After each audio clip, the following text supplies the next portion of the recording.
Welcome back to the شو. اور اب interesting question جو سیٹھی صاحب سے پوچھے گئے ہیں، اور اس میں سے سب سے پہلا سوال برے والا سے عمر فاروق کا.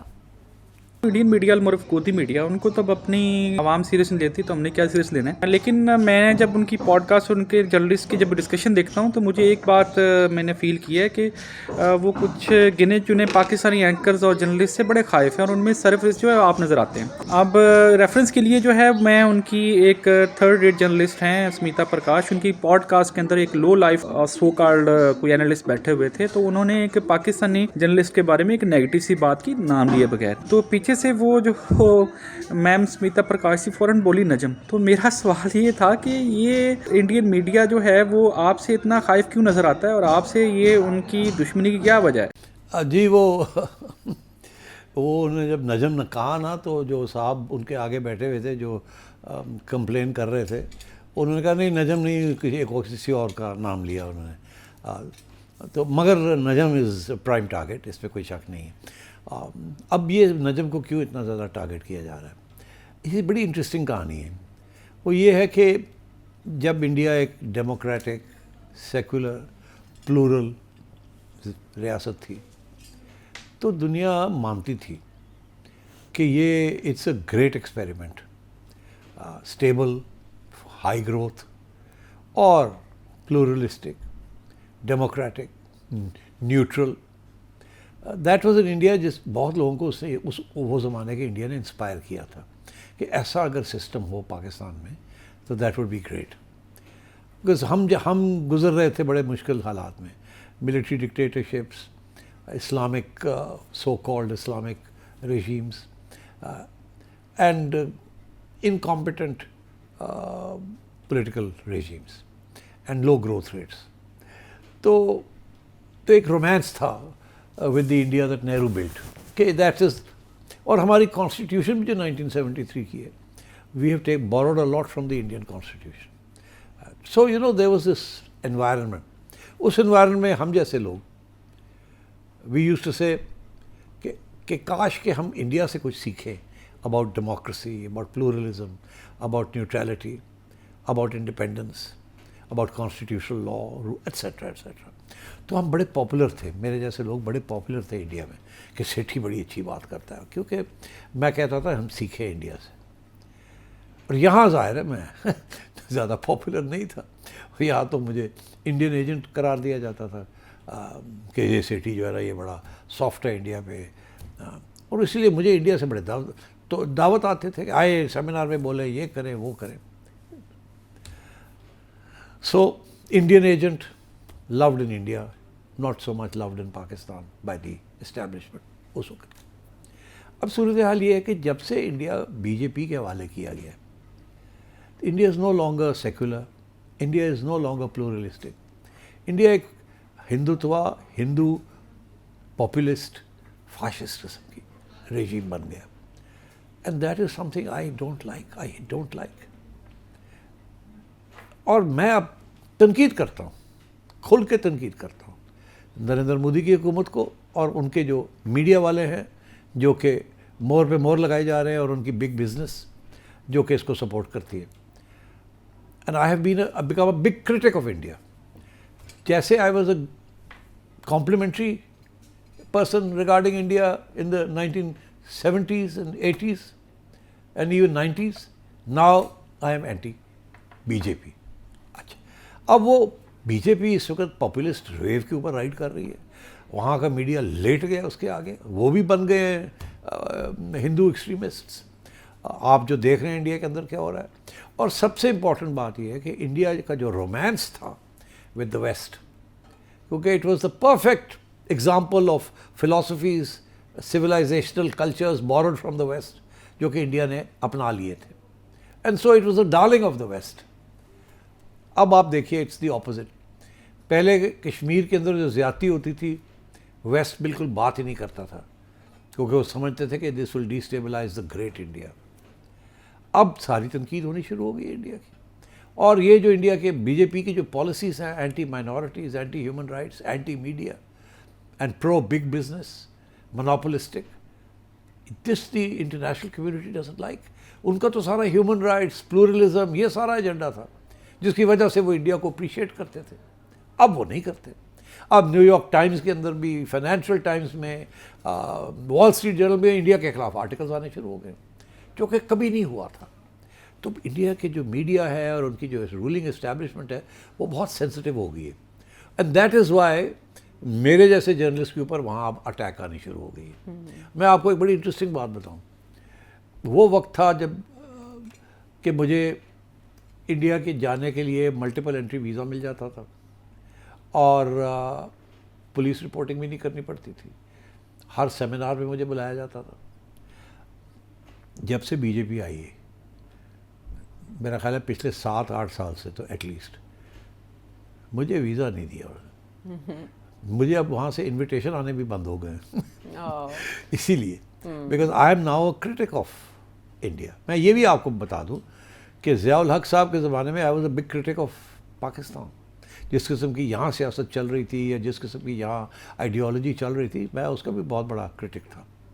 تو I have no problems admitting that I want to see a democratic, secular republic with media freedom, economic growth, عوام کے لیے کچھ ہو, and cultural renaissance.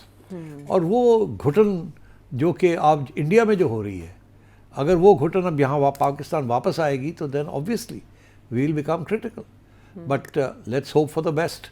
اس وقت تو situation is کم سی کم سا. And I hope the powers that be are listening. We want a truly democratic and secular Pakistan. Secular کا یہ مطلب نہیں ہے کہ مذہب کے خلاف. No, it simply means that we respect all religions.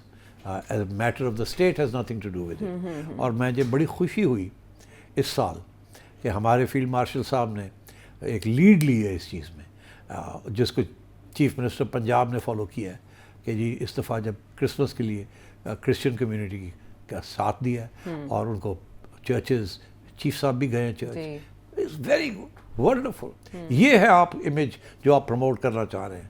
اور یہ جو مذہبی ایکسٹریمزم ہے اس کو روکیں. یہ پاکستان کے لیے بھی اچھی نہیں ہے اور آپ کے امیج کے لیے بھی اچھی نہیں ہے.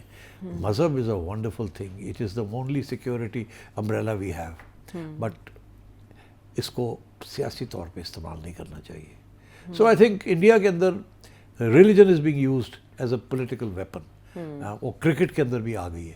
اینڈ دیٹس وائی جب میں یہ باتیں کرتا ہوں تو انڈین میڈیا, وہ میڈیا جو کہ بی جے پی میڈیا میں, وہ پھر ان کو اشارہ ہوتا ہے کہ پہ جاؤ. تو اس لیے آج کل وہاں کافی میرے خلاف گالی گلوچ ہو رہی ہے. مگر اس سے یہ مطلب ہے, اس کا مطلب میں جو سمجھتا ہوں اس کا مطلب ہے میں صحیح بات کر رہا ہوں, جو بات میں کر رہا ہوں وہ صحیح کر رہا ہوں. اور آپریشن سندور کے فوری بعد آپ کا یوٹیوب چینل بھی بند کر دیا گیا تھا, بلاک کر دیا گیا تھا. میرا یوٹیوب چینل بھی بند کر دیا گیا. ہاں, تو پھر ظاہر ہے مخالفانہ آوازیں مودی حکومت کیسے برداشت کرے گی جب ان کے اقدامات کی مذمت کی جائے گی یا اس پہ تنقید کی جائے گی. اچھا, اگلا سوال ہے کراچی سے عمیر کا. میں نے آپ کا ایک پروگرام دیکھا تھا جس میں آپ نے کہا تھا کہ اسرائیل وہ ایران میں رجیم چینج کرے گا, پھر اس کے بعد آپ نے کہا تھا کہ پاکستان پہ بھی اس کے بعد یہ اٹیمپٹ ہو سکتا ہے. جو پروجیکشن آپ نے کی تھی چیزیں ابھی تک تو اس کے اکارڈنگ لگ رہا ہے, تو یہ پاکستان کے لیے بھی تو مسئلہ ہے نا. تو میں یہ پوچھنا چاہ رہا ہوں کہ ہماری جو سول اور ملٹری لیڈرشپ ہے یا ہماری جو ایجنسیز ہیں ان کو یہ چیز معلوم ہے, اگر اللہ نہ کرے اس طرح کی کوئی سچویشن ہوتی ہے تو اس کی کاؤنٹر اسٹریٹجی ہے ہماری لیڈرشپ کے پاس؟ دیکھیے, میں نے یہ کہا تھا کہ اسرائیل چاہتا ہے, امریکہ چاہتا ہے کہ رجیم چینج ہو. یہ نہیں کہ وہ کر لے گا, سکسیڈ, کامیاب ہو جائے گا. وہ چاہتے ہیں. ایک تو یہ. دوسرا یہ میں نے نہیں کہا تھا کہ پاکستان میں بھی ایسے ہو سکتا ہے. میں نے کہا تھا کہ اس کے لیے پاکستان کو سوچنا چاہیے کہ اس کی امپلیکیشنز کیا ہیں, ہمارا کیا رویہ ہوگا اگر اسرائیل اور امریکہ کامیاب ہو جاتے ہیں اسلامک ریولوشن یا اسلامک رجیم کو ڈسمینٹل کرنے میں, اور ایک پپٹ رجیم, امریکن پپٹ رجیم ایران کے اندر انسٹال کر لیتے ہیں جیسے اب انہوں نے وینیزویلا میں کیا. اور یہ بھی میں نے کہا تھا کہ بالکل پوری تیاری ہے اور پوری کارروائی ہو رہی ہے ایران کے اندر کہ کسی طریقے سے ایک پاپولر اپ سرچ کیا جائے اور جو کہ اس اسلامک رجیم کو چیلنج کرے اور اس کے ذریعے پھر امریکہ رجیم چینج کرے. اچھا, اب پاکستان, میں آپ کو یہ بتا دوں کہ ہماری اس وقت کی جو نیشنل سیکیورٹی لیڈرشپ ہے اور جو ہائیبریڈ رجیم ہے بالکل آگاہ ہے, ان کو پتہ ہے they are well versed in strategy and in geopolitics.